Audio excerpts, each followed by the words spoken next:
Hello viewers, कैसे हैं आप। मैं गौरव स्वागत करता हूं आप सबों का आपके चैनल AEPS पे।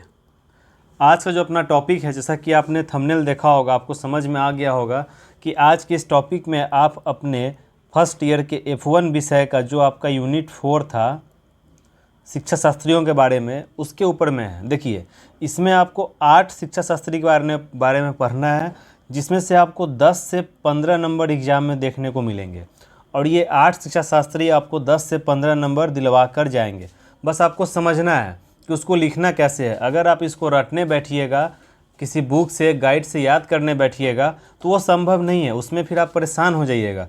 तो आप ये समझ लीजिए, आज हम कोशिश करेंगे कम से कम आधा, यानी कि कम से कम 4 शिक्षा शास्त्रियों को समझ लें और उसको ऐसा समझे कि आपको फिर से दोबारा कुछ पढ़ने की ज़रूरत नहीं पड़े। आप बस मेरा वीडियो भी देख रहे हैं और साथ में अगर नोट्स ले लिए हुए हैं तो आपके लिए सफिशिएंट है, ठीक। और नोट से एक बात याद आ गया कि देखिए, अब तक आपके फर्स्ट ईयर से कम 50 प्लस लोगों ने मुझे मैसेज किया है कि सर मुझे नोट्स चाहिए। पर जैसे ही इनको पता होता है कि नोट्स ऐसे ही नहीं मिल रहा है, उसके लिए आपको 300 पेड करना होता है, तो बोलते हैं ऐसे ही दे दो, ये प्रॉब्लम है वो प्रॉब्लम है। तो देखिए सर, ये एक टीम का वर्क है, ठीक। और जैसे जैसे हम लोग निरंतर कार्य करते हुए चल रहे हैं, अगर आपका प्यार रहा, सपोर्ट रहा, तो बहुत जल्द आपके लिए बहुत बढ़िया तरीके से सारा कुछ व्यवस्थित तरीके से आपको फिर अवेलेबल होना शुरू हो जाएगा। आपको कहीं से कोई भी टेंशन लेने की ज़रूरत नहीं पड़ेगी। आज तो हम बस नोट्स पे काम कर रहे हैं, अब देखिएगा इन फ्यूचर आपको लर्निंग प्लान हो गया, एक्शन रिसर्च हो गया, मतलब कि A to Z डिलेट का आपका सॉल्यूशन, जो भी प्रॉब्लम होगा सारा कुछ आपके इस AEPS चैनल पे मिल जाएगा। तो आप भी भविष्य के शिक्षक हैं और ये रिस्पेक्टेड अमाउंट है, इसमें मुझे नहीं लगता किसी को दिक्कत होना चाहिए। तो ये हाल है, ठीक। तो ये सर जो आप लोग बोलते हैं 50 में कर दो, 100 में कर दो, ये सर नहीं हो सकता है। जो है सो है, 300 है, लेना है लीजिए, नहीं लेना है मत लीजिए। सिर्फ वीडियो भी देखिएगा तो आपका काम चल जाएगा। बस अगर आपको नोट्स चाहिए तो ये प्रोसेस आपको फॉलो करना पड़ेगा। तो आइए शुरू करते हैं अपना आज का ये टॉपिक, ठीक। जैसा कि आप देख रहे हैं यहाँ पर, पहला टॉपिक क्या है, महात्मा गांधी, ठीक। महात्मा गांधी यानी कि हिंद स्वराज, सामाजिक दर्शन और शिक्षा के संबंध को रेखांकित करते हुए, यानी कि महात्मा गांधी का जो शिक्षा शास्त्री थे, जो इनका अपना कंसेप्ट था, सो सामाजिक दर्शन भी उसका दिखाना है और शिक्षा में क्या था सो था। एक बात हमेशा ध्यान रखिए कि यहाँ जितने आपको 8 लोगों का नाम दिख रहा है ना, ये सभी क्या थे, दार्शनिक थे, शिक्षा शास्त्री थे। क्लियर है, एक लाइन तो आपका यहीं से बन जाएगा, ठीक। उसके बाद देखिए इनका समाज के प्रति, महात्मा गांधी का समाज के प्रति क्या चीज़ था। तो गांधी जी हमेशा क्या करते थे, इनका कहना था कि शिक्षा के माध्यम से ही हिंसा रहित समाज की स्थापना करना चाहते थे। गांधी जी हमेशा शिक्षा के माध्यम से ही हिंसा रहित समाज की स्थापना करना चाहते थे। उनके अनुसार अगर आधारभूत अपना इकाई क्या है, शिक्षा है। महात्मा गांधी कहते थे कि अगर हम समाज का जो अपना आधारभूत चीज़ है, आधारभूत चीज़ क्या हो गया, अपना काम हो गया, कृषि हो गया, ठीक, शिल्प कला हो गया, हस्तकला हो गया, स्वास्थ्य हो गया, इसको वो समाज का आधारभूत चीज़ मानते थे। अगर हम इस चीज़ का ही शिक्षा देने लगे बच्चों को, तो इससे क्या होगा, हमारा समाज सुदृढ़ बनेगा, जागृत बनेगा, समाज का विकास होगा। तो उससे क्या होगा, समाज विकास होते चला जाएगा उसका, और समाज में क्या होंगे, सभी लोग स्वस्थ होंगे और एक आदर्श समाज की स्थापना होगी। तो महात्मा गांधी का ये अपना एक सोच था, उनकी शिक्षा के माध्यम से ये वो करना चाहते थे। उनका कहना था कि जो भी बालक, गांधी जी के अनुसार जो भी बच्चा शिक्षा ग्रहण कर रहा है तो उसको ऐसा शिक्षा दिया जाए ताकि वो आगे चलकर बेरोजगार नहीं कहलाए और वो अपने उद्योग स्तर में भी कुछ न कुछ कर सके। ये गांधी जी कहते थे। अब इनके शिक्षा का कुछ सिद्धांत था, वो सिद्धांत क्या थे उसको हम लोग एक बार में समझ लेते हैं। तो इनका कहना था कि जो बच्चा 7 से 14 वर्ष तक का होगा उसको ये क्या बोलते थे कि निःशुल्क शिक्षा दिया जाए, ठीक। उसके बाद इनका कहना था कि जो शिक्षा का माध्यम होता है, पढ़ाने का जो तरीका होता है, सो अपना क्या होना चाहिए, मातृभाषा में ही होना चाहिए। और यही बात रविन्द्रनाथ टैगोर भी कहते थे कि शिक्षा का माध्यम मातृभाषा में ही होना चाहिए। इनके अनुसार, गांधी जी के अनुसार, जो अपना शिक्षा का पाठ्यक्रम था उसमें अंग्रेजी का कोई स्थान नहीं था। इस चीज़ को आप नोट कीजिएगा, गांधी जी के अनुसार अंग्रेजी का कोई स्थान नहीं होना चाहिए, ठीक। और इनका सबसे बड़ा पॉइंट था कि ऐसा शिक्षा देना है जिससे बालक, बच्चा, बालिका क्या बने, आत्मनिर्भर बने। ऐसा शिक्षा दे कि बालक, बच्चा, बालिका क्या बने, आत्मनिर्भर बने और उनको रोजगार भी मिले, ठीक। अब देखिए जितना शिक्षा शास्त्री थे उनका अपना अपना एक पाठ्यक्रम था। तो गांधी जी का जो पाठ्यक्रम था इनके पाठ्यक्रम के अनुसार, गांधी जी के पाठ्यक्रम के अनुसार ये कहते थे कि बच्चा को एक मातृभाषा का ज्ञान होना चाहिए, ठीक। उसके बाद गणित का ज्ञान होना चाहिए, सामाजिक विज्ञान में आपको इतिहास आ गया, राजनीतिक शास्त्र आ गया और भूगोल आ गया, सामाजिक विषय का ज्ञान होना चाहिए। उसके बाद स्वास्थ्य विज्ञान का होना चाहिए, ठीक। उसके बाद कला का होना चाहिए, ठीक। उसके बाद संगीत का होना चाहिए और अपना लास्ट में एक सामान्य विज्ञान का भी नॉलेज होना चाहिए बच्चों को। ये उनका क्या था, पाठ्यक्रम था। ये हो गया अपने गांधी जी के पाठ्यक्रम। और गांधी जी अपने पाठ्यक्रम के माध्यम से एक बात और कहते थे कि देखिए, कक्षा 1 से लेके और कक्षा 5 तक के बालक बालिकाओं का जो भी पाठ्यक्रम होगा सो क्या होगा, एकदम एक समान रूप का होगा, उसमें कोई भी अंतर नहीं किया जाए। पर जैसे ही वो कक्षा 5 के बाद आगे बढ़ते हैं तो उसके बाद क्या होना चाहिए, बालकों के लिए यानी कि लड़कों के लिए क्राफ्ट का शिक्षा, ताकि वो अपना रोजगार की तरफ, वो उद्योग की तरफ विकसित कर सकें। और जो बालिका, जो लड़कियां थीं, उनको गृह विज्ञान की शिक्षा दी जाए।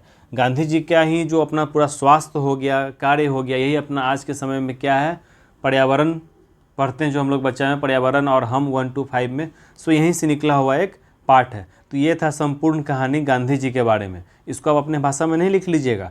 अगर इसमें भी कोई प्रॉब्लम होगा तो आप मुझे कॉल कर सकते हैं, व्हाट्सअप कर सकते हैं 8789666040 पे। क्लियर है? चलिए नेक्स्ट अपना नाम आता है गीजू भाई बधेका।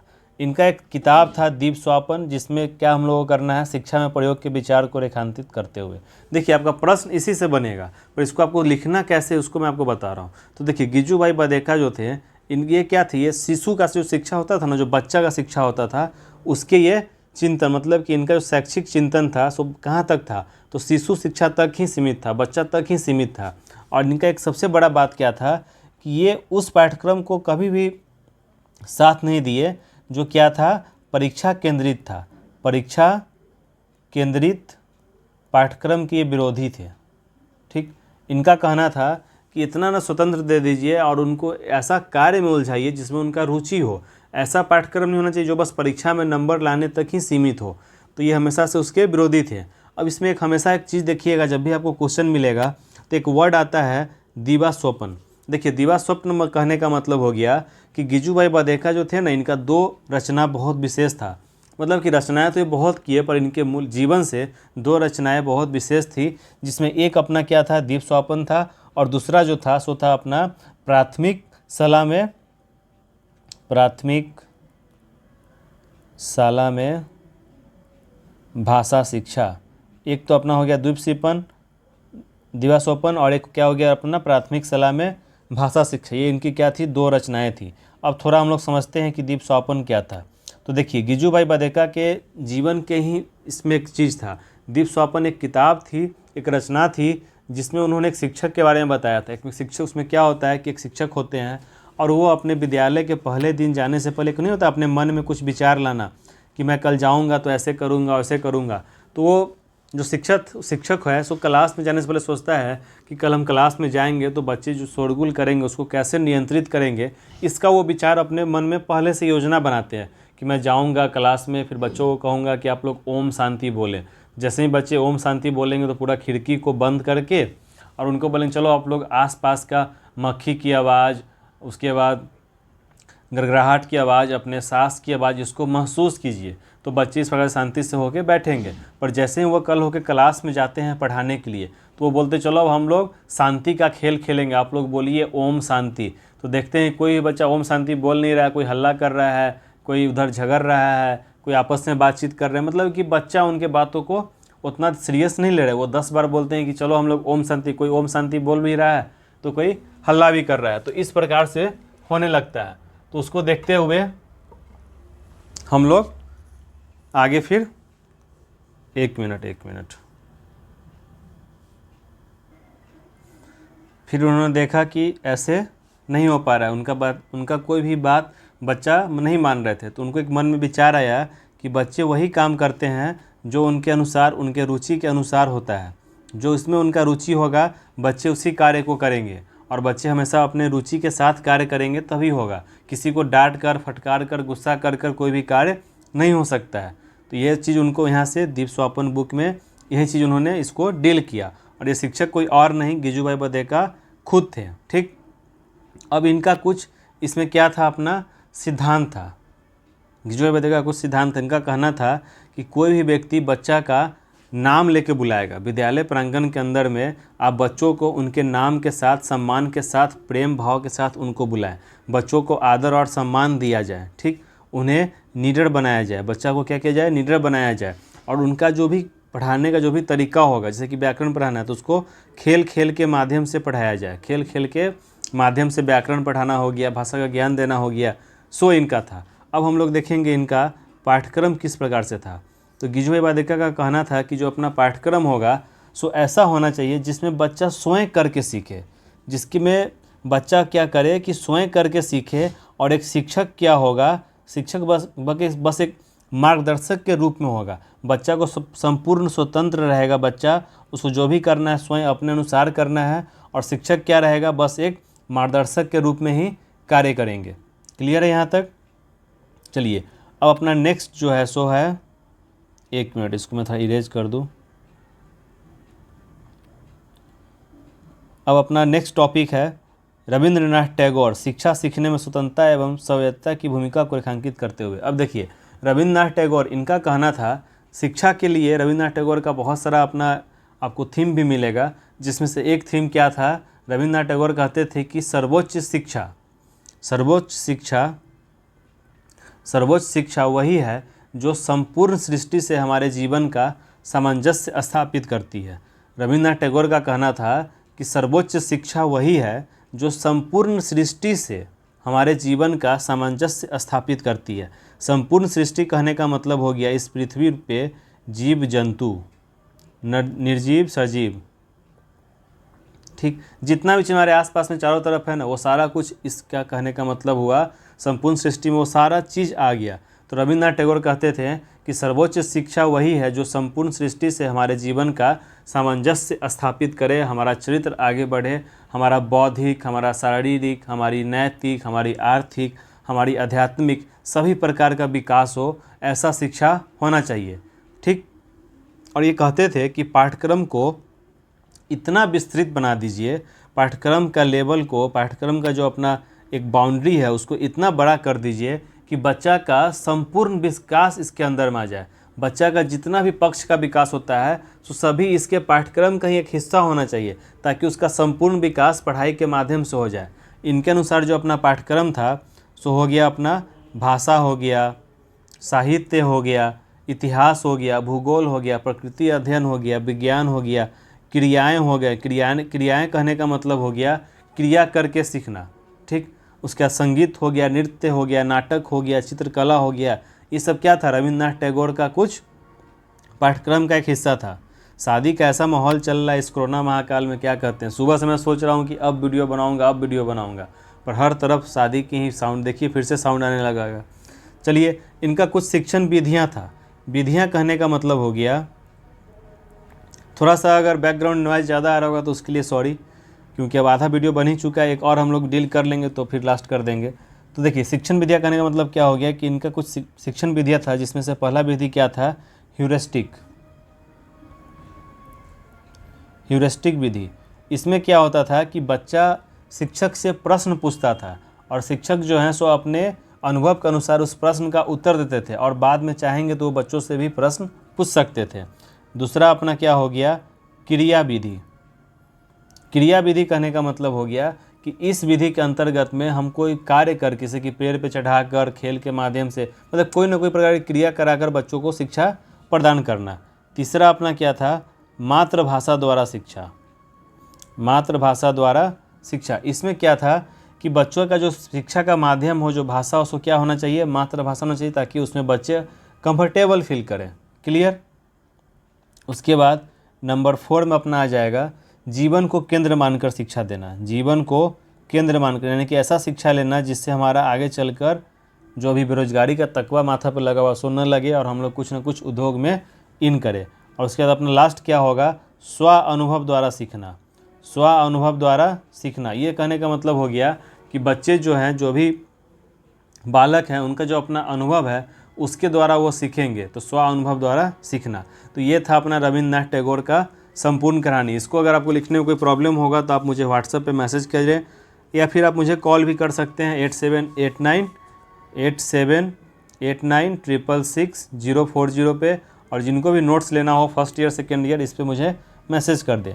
अब लास्ट टॉपिक एक बचा हुआ है अपना मारिया मोंटेसरी। इसके बाद जो बच गए 4, इसको हम लोग नेक्स्ट वीडियो में पार्ट 2 में डील कर लेंगे। अब देखिए मारिया मोंटेसरी का क्या कह रहा है कि ग्रहणशील मन पुस्तक से विकास के क्रम शीर्षक अध्याय बच्चों के सीखने के संबंध में विशेष पद्धति को रेखांकित करते हुए। अब देखिए मारिया मोंटेसरी का कहना था कि देखिए इनके अनुसार जो भी पिछड़े वर्ग के बच्चे थे ना, जो काफ़ी पिछड़े में थे, उनके लिए इनका जो पद्धति था वो काफ़ी ज़्यादा यूजफुल था, उपयुक्त था।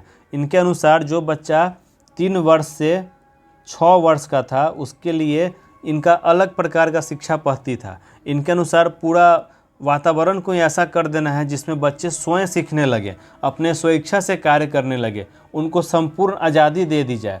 एक बात बताइए कि अगर कोई बच्चा के सामने में एक बोतल में दूध रखा हुआ है, एक में पानी है और फिर बिस्किट है और एक डिब्बा खाली है, अब बच्चा को रूम में छोड़ दिया गया अकेले, अब उसको भूख लगा तो हो सकता है पहले वो पानी को टच करेगा, फिर दूध को टच करेगा, फिर बिस्किट को टच करेगा। तो जैसे से उसके पेट उसका जैसे से भरेगा तो समझ जाएगा कि इसको हम बिस्किट खाने वाला है, ये दूध हो गया, ये पानी, मतलब स्वाद के अनुसार, अपने इच्छा के अनुसार, अपने अनुभव के अनुसार, तो वो बार बार इसी कार्य को करेगा।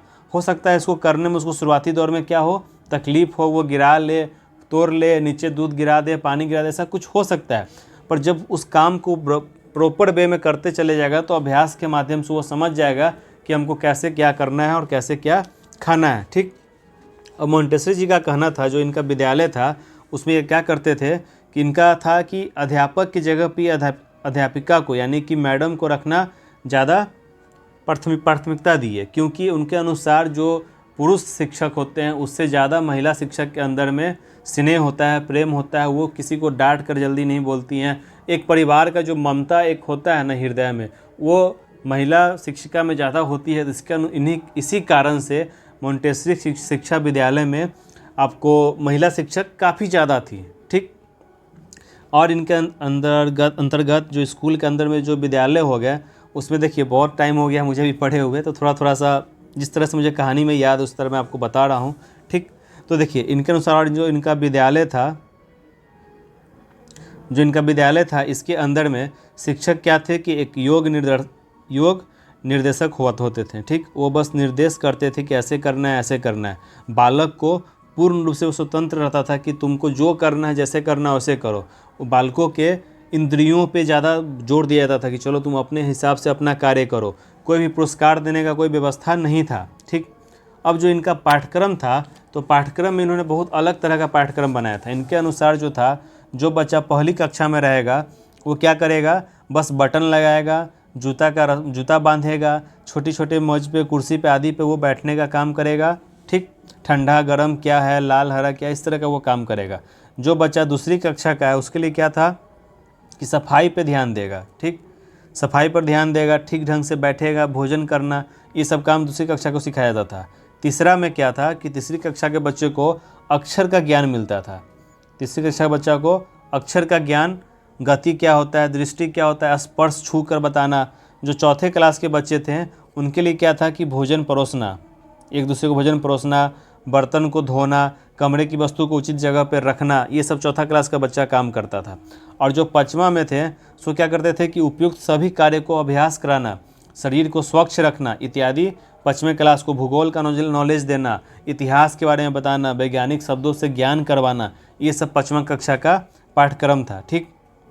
और अनुशासन जो था सो बालक के रुचि के अनुसार उनको कार्य दिया जाता था। किसी को अगर खाना परोसने में मन लग रहा था तो खाना का कार्य दे दिया गया। तो इस प्रकार से इनका संपूर्ण क्या था, शिक्षण विधि था। क्लियर है। तो आज की वीडियो में हम लोग यहीं तक रहने देते हैं, मारिया मोंटेसरी तक। अपना आप क्या बच जाएगा, एक ज्योतिबा फूले बच जाएंगे, डॉक्टर जाकिर हुसैन बच गए, जे कृष्णमूर्ति बच गए और जॉन डीबी बच गए।